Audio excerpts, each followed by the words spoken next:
voiceover's outcome of a game boycott? When the company actually make profit instead of being hurt by the boycott.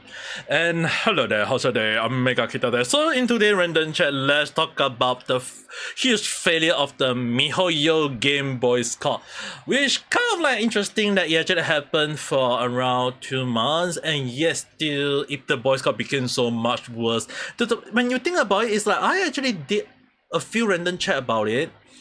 I kind of point out a lot of talking about it, and I believe Red Sun and Hill Sun actually did talk about it in a way. Actually, more so that Hill Sun himself actually did talk about how the boycott failed even harder, and I actually agree with him a lot on this because one simple reason.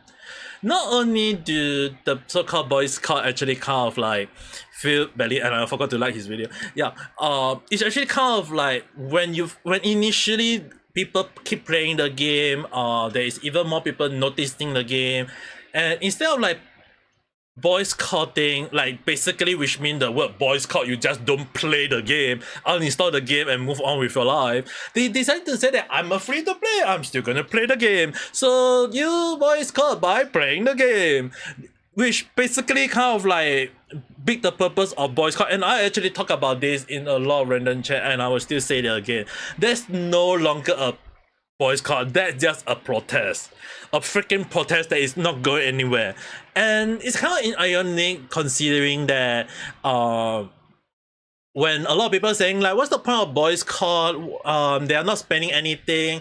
Dude, it's not about not spending anything. If you play the game, you adding numbers to the numbers count, the players count, and it's kind of like telling the whole world that yeah, I'm playing the game even though I'm boycotting the game. It's just basically telling everyone that you say that McDonald's or Starbucks or whatever company that is supporting the war or country along the or genocides along the line, and yet when there's no evidence to prove they did it, and then you go and eat their McDonald's or drink some Starbucks along the line and say that they still do it anyway, it's like, what the heck are you guys even doing? It's just weird. It's so stupid that people always use the word boycott when they can't even differentiate boycott or protest. I mean, like, if you're going to say boycott, don't even play the game, don't even touch the game, just uninstall it. It's so simple. And this is one of the reasons why when people ask me like, do I recommend Genshin to any players? No. For some other simple reason, but definitely not just because that's not about racism or skin color. And I kind of like talk about this in who know how long ago, but I kind of like did almost like three asset random chat video about it. There are some other one that is kind of like mixed with other random chat, but it's more so that I actually, if concentrating on Genshin itself, there is actually 3 of them already. And I say this again, and I will say it again. I feel like that will be my catchphrase for who know how long when. So basically, right, Genshin is not real life, it's a world of fiction, and Mihoyo been saying this a lot of time, which basically mean that the game character, the game land, the game whatsoever, while they may be taking inspiration from real life, they are not 100% to a T on the real life. They kind of like take inspiration that they didn't. It doesn't mean they have to like say that, oh, it's Japan, Inazuma is Inazuma, Liye is Liye, Nala is Nala. So it's basically people just thinking that, oh, Liye is Japan or China or Inazuma is Japan and other countries. It's like, dude, it's amazing how people even till now still thinking that Nalan is based on Africa when Sumeru, the desert areas, is based on Egypt. And people always go with that, oh, then Nalan must be Africa. When later on Mihoyo decided to spear the whole damn logic and say that it's actually based on some South America and Hawaii along the line. So basically, something that is impossible where you can put Brazilian and Hawaiian people together, they managed to do so. So it's kind of like a mix and match. And people still taking issue with it. They will just say that, oh, Hawaiian skin color is not this, or oh, Brazilian skin color is not that. Dude, I how about try lowering the lighting on the game and see how the skin color is? It's like the reason why I noticed like why a lot of characters look so bright is actually just because the lighting effect of the game. Just reduce the lighting, it'll look make everything look crisp, it'll make even the skin color even look darker. It helps.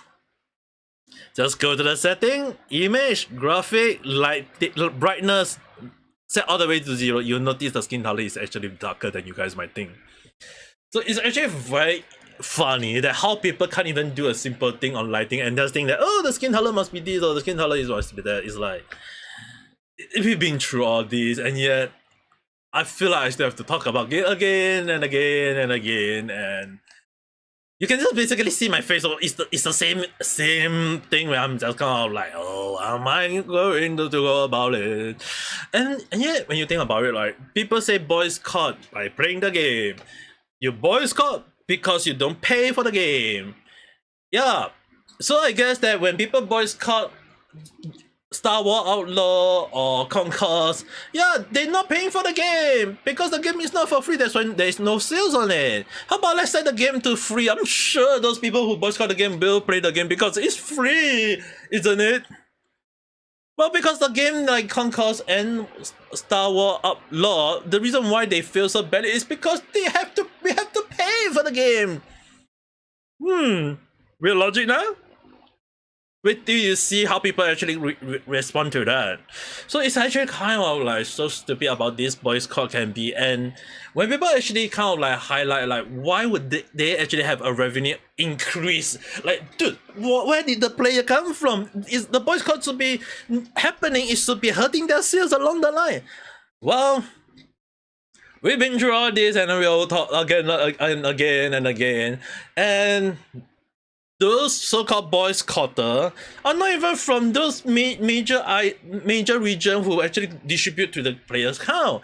And while people may not be aware, and I can confirm this, why Japan is on the top of the list, is that I lived in Japan for 6 years before I returned from Japan, and I can actually 100% plus chop plus 10 plus 20 plus kiss to the stem and chop again to. Is that Japan have a lot of Genshin players. It's very, very huge. To the point that if I go out and talk with my colleague or my coworker back then when I was in Japan, they will talk about Genshin in a way. They will know that there is such a game, or they will know like about the game itself. And those young people will really talk about which character team comp, which player is directed so good. And I freaking know a Japanese build myself where he freaking get Mulalani, the character which a lot of people seems to be having issue, this specific character, he freaking spent money on it to make it OP. To make her OP, sorry. To make her OP to the point that she's not only in constellation stage, but the freaking weapon is at refinement 5. So that's how much he has spent on her. A fictional character. Very interesting, right? So if anyone want to know like why it actually increased, there is a few reasons to it. Definitely boycott does not hurt it that much as you guys might think, but when I'm actually looking at the overall, I would definitely say that number one is Natlan. It's like a new character, and often more than not, the first character of most map always tend to have a higher sales, more so if the first character is a female. So if anyone remember Ayaka from Inazuma, as well as Milo or any other character, it's like most of them will actually got a lot of people going for it because they know that they're gonna have fun with it. And funnier is that because of the release of Mulalani, it kind of like in Genshin had been so-called confirmed that all 7 Hydro characters from each region of Tefa had made an appearance, since Tatalia representing Cinderella. So when you have that situation, it's kind of like, yes, a first Hydro in a Pyro Nation, and now we have a confirmation that all 7 nations have a Hydro character. And because of that, a lot of people kind of like go with that, hey, if you want to do a completion of Hydro from each place, then definitely we have to go for Muranani. More than Muranani voice actor is actually a very cheerful and fun character.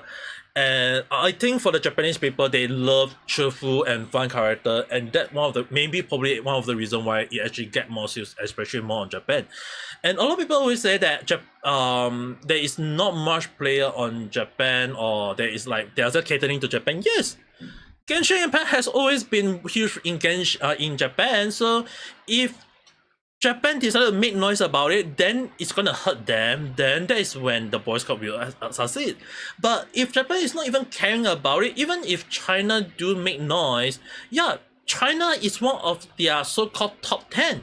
So obviously they have to listen. If other country people make noise, Singapore or Malaysia or South Korea make noise, then they will cater to it. But when you are from USA and you're talking about cultural differential or whatsoever along the line, yeah, if you're not even in top of the list, they don't even care, because so far when they say that, oh, we had catered around 100,000 signature, when it doesn't even make up to 0.001% of the player base.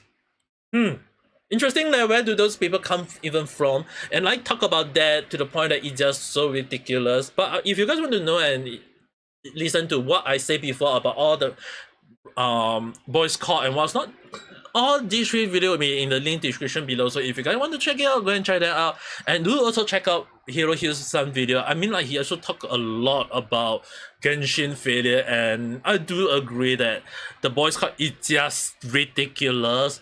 I will not support it. I will not even talk about it anymore. And I actually thought that back then, I thought that it was a joke, it was just ridiculous, and I said that I would not support it no matter what. I can't remember what video, which random chat was it that I talk about it like mixed with other video, but I will just say it again.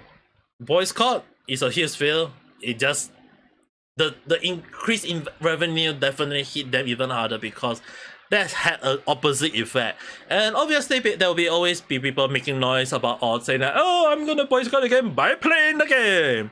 Interesting. Let's see which game company decided to feel even more badly. Or if not, you can go and check out some of my past random chat videos and see how much of a game boycott should actually work. AKA Conquest, AKA the Star Wars The Outlaw. Those kind of boycott is really hurting those so-called AAA or quad-AAA game company. But at the end of the day, they just all my speculative thought, just a random chat. So if you agree or disagree, or whether you have your own view or your own opinion or your own thought or whatever you want to write it down, write in the comment section, we can discuss further. Do you also think that the boycott got hit even further because of the increase in revenue for Mihoyo? Or do you think that it's just only the starting of the so-called boycott? Who knows? I mean, like, it's only by discussing that we can actually have further understanding. But if you do like this video, don't forget to press the like button and subscribe for more random chat where I talk about stuff that either makes sense or doesn't make sense or totally random along the line. But the one thing that is totally not random is that I hope you guys have a nice day. Alright, bye!